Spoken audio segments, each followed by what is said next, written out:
Sumakses ang P-pop kings na SB19 sa kanilang simula at wakas concert sa Singapore.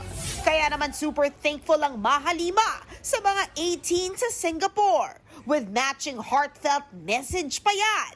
Nothing but love and support daw ang natanggap nila.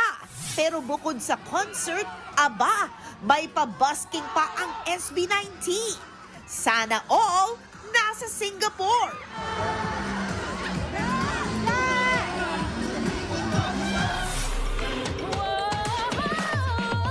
At from Singapore, dito naman sa Pilipinas. Tinanghal na ng SB19 for the first time sa TV ang collab song nila ni Sarah Geronimo na Umaaligi.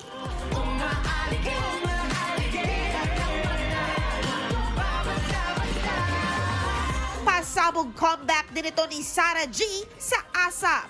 I'm really humbled and honored at the same time to have been given this wonderful opportunity to work with such amazing, skilled, humble artists. Trini pa lang kami. Ito na po yung minamanifest namin.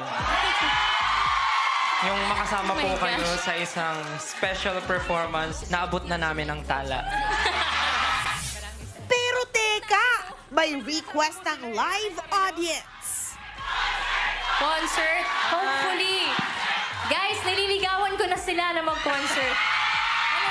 Sabi ko, ganito yon guys. Sabi ko, concert tayo! Guys, tahimik lang sila. Wala pang sagot. O ayan, SB19, igalaw nyo na ang baso.